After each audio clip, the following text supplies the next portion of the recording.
Bien, muy buenas noches.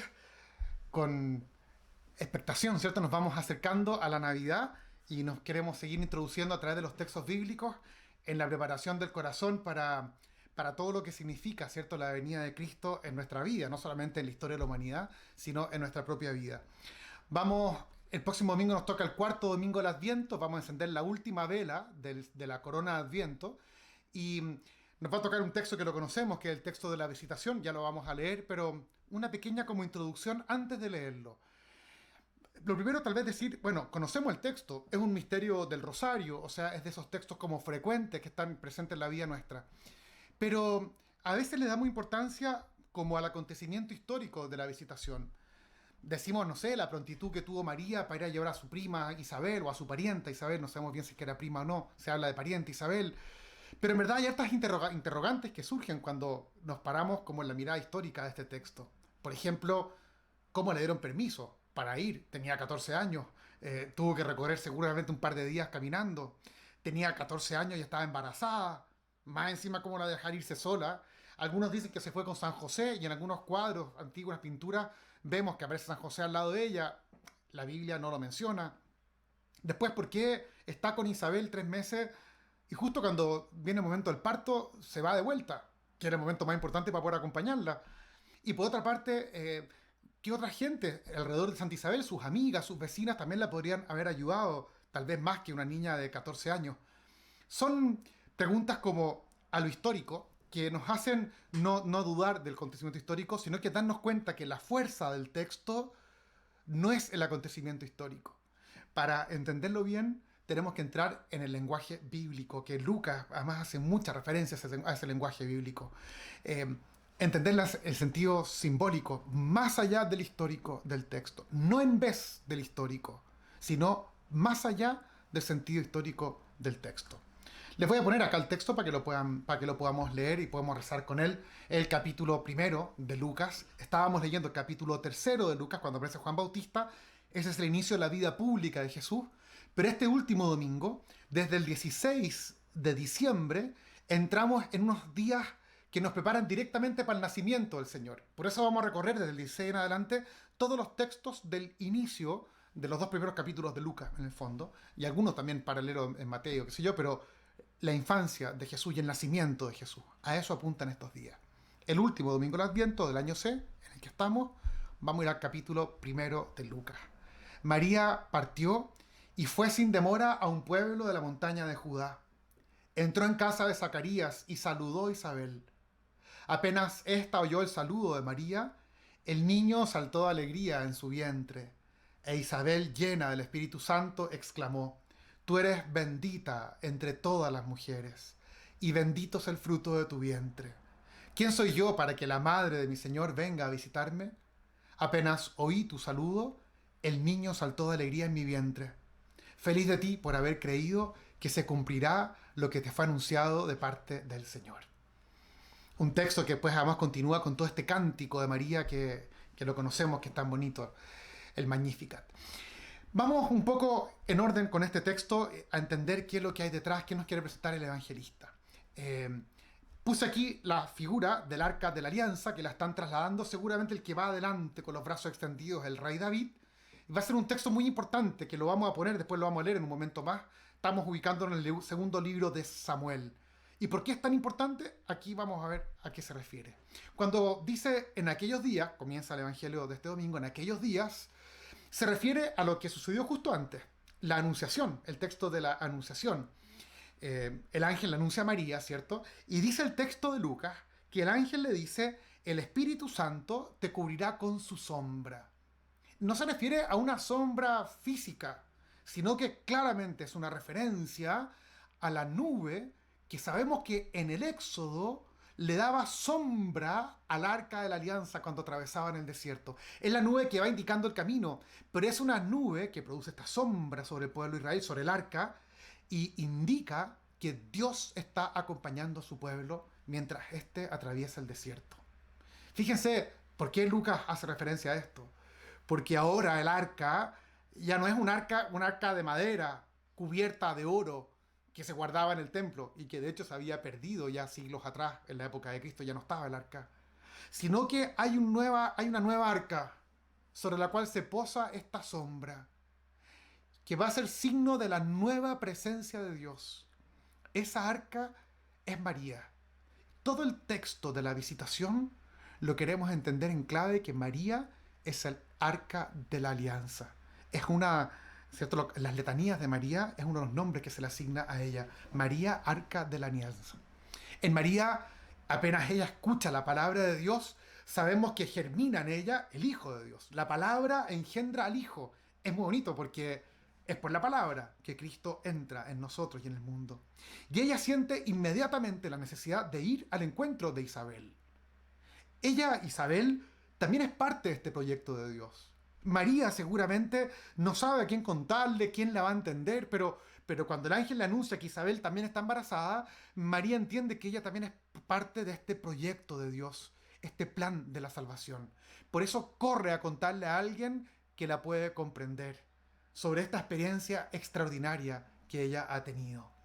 Es muy bonito porque es una invitación que nos hace Lucas a nosotros, a las comunidades cristianas, aquellos que hemos recibido el Evangelio, porque cuando acogemos la palabra de Dios, se encarna en nosotros Cristo.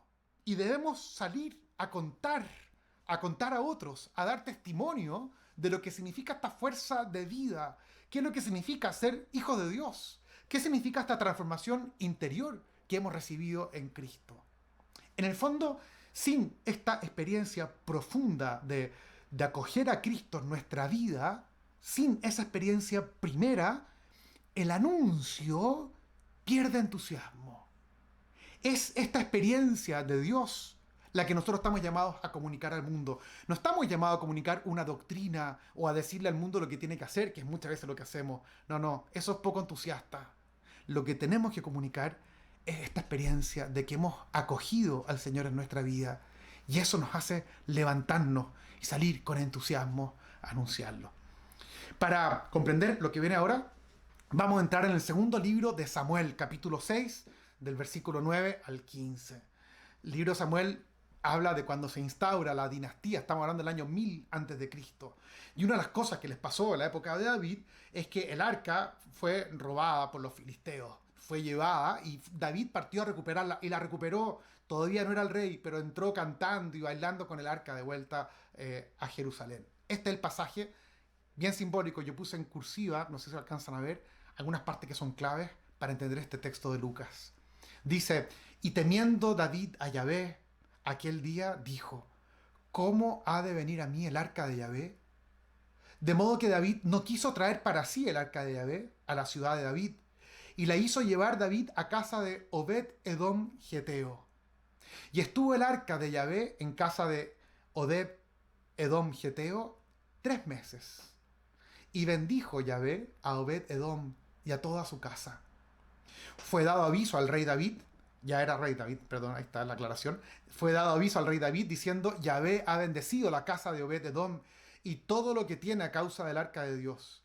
Entonces David fue y llevó con alegría el arca de Dios de casa de Obed-Edom a la ciudad de David, que es Jerusalén. Y cuando los que llevaban el arca de Dios habían andado 6 pasos, él sacrificó un buey y un carnero engordado. Y David bailaba con toda su fuerza delante de Yahvé. Y estaba David vestido con un efod de lino. Así David y toda la casa de Israel conducían el arca de Yahvé con júbilo y sonido de trompeta. Es muy interesante este texto porque nos va a permitir entender a qué se refiere este pasaje precioso que hemos escuchado del Evangelio. Dice el texto del Evangelio de Lucas que María partió a la región montañosa de Judea. Los que han estado en Tierra Santa conocen que está Jerusalén y en las afueras de Jerusalén, hacia el oeste, al suroeste un poco, está Ein Karem o Ain Karem, que está marcada aquí en este mapa que aparece abajo. Es cerca, 11 kilómetros de la ciudad, no es más lejos de eso. Es un lugar lindo, ahí se ve verde, lleno de agua, lleno de sombra, corre un viento. Hay muy ricos restaurantes también para cuando vayan. De hecho, los fines de semana, muchas personas que viven en Jerusalén van a comer rico a esta región de Ain Karem. Bueno, es interesante porque Ain Karem es un lugar cercano a lo que sería hoy día Abu Ghosh, que es un pueblo que está un poco más al norte de Ain Karem, que sería el lugar donde los filisteos tenían esta arca. Cuando la habían secuestrado el arca, la tienen en Abu Ghosh. Ahí, hoy día, en Abu Ghosh, hay una iglesia sobre sobre lo que fue una antigua iglesia bizantina y está dedicada a María, Arca de la Alianza. Fíjense cómo vamos juntando estas cosas. Cuando David recuperó el arca de manos de los filisteos, que es el texto que escuchamos recién, la hizo llevar hacia Jerusalén, pero antes hizo que repararan el arca en la casa de Obed-Edom. En esa casa estuvo 3 meses. Y dice el texto que la casa fue colmada de bendiciones. Fíjense qué bonito esto.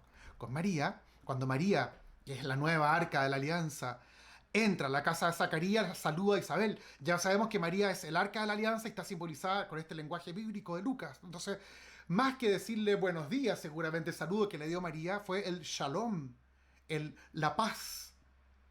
Dice el texto bíblico que el bautista, que estaba en el seno de su madre, dio un salto de alegría en el vientre de su madre. Shalom, pronunciado por María con Santa Isabel, es el cúmulo de todas las bendiciones de Dios. Ahí están contenidas todas las promesas de bendición que se cumplen con la llegada del Mesías. Ese Shalom significa toda la historia de la salvación que Israel espera. Es la paz que solo Dios es capaz de dar. En labios de María, Shalom es una proclamación solemne de que el Mesías ha llegado al mundo. Es el anuncio del inicio de un tiempo nuevo, del tiempo último. Hoy día es muy significativo porque este Shalom es un gran anuncio para el mundo de hoy. Cuando le anunciamos a alguien hoy día que Cristo viene, le estamos llevando la paz que esa persona tanto necesita y tanto espera. Cuando le anunciamos a Cristo le estamos diciendo, vine a traerte la paz. ¿Cuánta gente hoy día conocemos, o nosotros mismos, que no tienen paz? Vivimos un mundo rápido, ajetreado, violento, competitivo. En ese mundo, la paz resuena con mucha fuerza. El cristiano, nosotros, tenemos que ser como María y decirle al mundo, vine a traerte el shalom, la paz de Cristo. Cuando Isabel oyó el saludo, la criatura en su vientre dio un salto de alegría. Fíjense que cuando el arca fue llevada a Jerusalén, el texto que escuchamos recién, produjo una gran alegría. David se pone a bailar, habían cantos, habían bailes, habían trompetas. Donde llevamos al Señor, allí debe surgir el amor, la paz, la alegría, la fiesta, el baile. Por alguna razón hemos convertido el seguir a Cristo lo hemos cubierto como con un velo de tristeza, de algo serio, de algo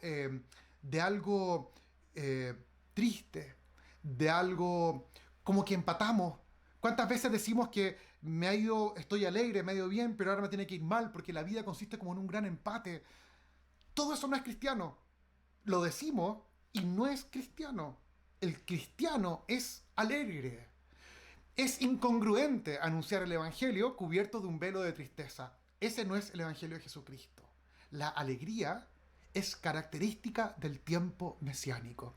Y lo vemos desde el primer momento, en este encuentro de María con Isabel, con este Juan Bautista que salta de gozo en su vientre.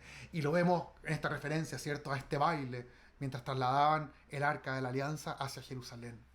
Dice el texto que Isabel le responde, exclama diciendo, bendita tú entre las mujeres y bendito el fruto de tu vientre. Es muy bonito porque Isabel reconoce inmediatamente que María es la portadora de la vida. En María ha entrado la vida del Eterno, la vida divina, y esa vida divina es la que se viene a comunicar a nosotros. María es madre, pero no solamente porque genera un hijo, como lo puede engendrar cualquiera de ustedes, sino porque genera al Dios de la vida. Es la vida divina comunicada a nosotros, la que se traspasa al mundo a través de María. Es una vida más allá de la que genera cualquier mujer. Es una vida contundente. Y dice Isabel, ¿quién soy yo para que me visite la madre de mi Señor? Lo mismo que dice David cuando comenzamos el texto que escuchamos recién. ¿Quién soy yo para que venga a mí el arca de la alianza? Dice David. Es lo mismo. ¿Quién soy yo para que venga a mí María, la madre del Señor, la nueva arca de la alianza. Fíjense que aquí tengo otro dibujo de David, bueno, bien famoso ese dibujo, estaba David ahí tocando el arpa, cantando. Dicen que lo que cantaba David eran los salmos que nosotros proclamamos hoy día. El origen de los salmos se atribuyen al rey David, aunque es probable que sean muy posteriores a él. Bueno, David hizo colocar el arca, en la tienda en Jerusalén. Tenía un lugar preparado al lado de su palacio donde ahí instala el arca de la alianza. David se complica entero porque él vive en un palacio y Dios vive en una carpa. Se decide a construir el templo, pero no lo va a poder construir porque será Salomón su hijo el que lo construirá. Pero instala el arca en medio de Jerusalén porque va a ser el signo de unidad entre todas las tribus de Israel. Estaba separada cada tribu. David va a ser el primer rey de todas las tribus de Israel. Va a durar poco. El único rey de todas las tribus será David y su hijo Salomón. Después viene la división nuevamente de las tribus del norte y de las tribus de Judá y las tribus del sur. Pero es muy importante entender que el arca puesta en Jerusalén es la que convoca a todas las tribus de Jerusalén, a todas las tribus de Israel. Entonces, aquí hay otra señal que creo que es muy importante. Cuando llevamos el Evangelio a otros, cuando somos portadores de esta arca de la alianza que es Cristo, debemos llevar unión, diálogo, paz, reconciliación. Eso es lo que significa este mensaje de Cristo al mundo. Eso es lo que significa el anuncio, ¿cierto?, de la buena nueva que es Cristo. Finalmente, el texto habla de... Es muy bonito el nombre que le pone Isabel a su prima, a María. Le dice, dichosa tú que creíste. El dichosa lo podemos cambiar por la palabra bienaventurada tú que creíste. Es la primera bienaventuranza del Evangelio y se le atribuye a María. La primera bienaventuranza está destinada a María, la mujer que creyó. Es la invitación que nos hace el Señor también a nosotros, a acoger esta palabra que es Cristo y llevarla a otros. Fíjense que creyó no significa que adhirió intelectualmente a los dogmas. No conocía ningún dogma María, ninguno de ella, ni ninguno de los dogmas de Cristo, ni nada. María le creyó a la palabra que Dios le transmitió y dedicó su vida a hacer vida esa palabra. Esa es la fe. Ese es el dichosa tú que creíste. Es muy importante porque esta palabra que María acoge es la causa de la paz, es la que causa la alegría, es la que causa la unidad. Son los tres grandes temas que recorre la propuesta del Evangelio de Lucas de este domingo. Esta es la buena nueva. Eso es el corazón del mensaje del Evangelio.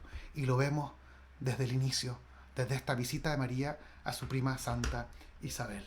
Así que tenemos este domingo un Evangelio contundente, significativo, y que les invito a que lo escuchemos, lo recemos y lo hagamos vida para que sea una gran preparación para esta ya cercana Navidad. No nos queda nada. Aquí con la figura de María e Isabel, el Señor nos quiere terminar de preparar el corazón para poder recibirlo.